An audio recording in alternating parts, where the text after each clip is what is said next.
ಕಾಗೆ ಮತ್ತು ನೀರು. ಒಮ್ಮೆ ಕಾಗೆ ಮತ್ತು ತೋಳ ಸ್ನೇಹಿತರಿದ್ದರು.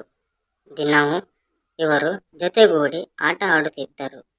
ಒಂದು ದಿನ ಕಾಗೆ ತೋಳನಿಗೆ ಹೇಳಿತು, ನನಗೆ ಅತಿ ಉನ್ನತ ಶಬ್ದ ಮಾಡಬಹುದು. ನನ್ನ ಶಬ್ದಕ್ಕೆ ಎಲ್ಲರೂ ತಲೆಬಾಗುತ್ತಾರೆ. ತೋಳನಿಗೆ ಇದು ನಂಬಿಕೆಯಾಗಲಿಲ್ಲ.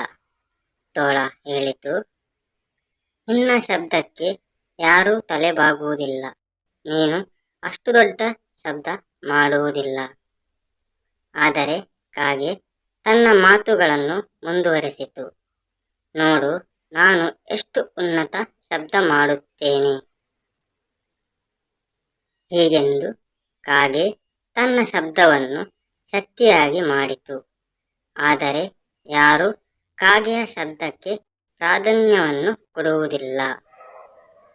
ಎಲ್ಲರೂ ತಮ್ಮ ಕೆಲಸದಲ್ಲ ನಿರಂತರವಾಗಿದ್ದರು. ತೋಳ ಮಗುತಿನ ಗುನುಸ ಹೇಳಿತು, ನೋಡು, ನಿನ್ನ ಮಾತು ಕೇವಲ ನೀರು ಹೋಲುತ್ತದೆ. ಕಾಗೆ ಮಾತು ನೀರು ಎಂಬ ಮಾತು ನಿಜವಾಗಿದೆ.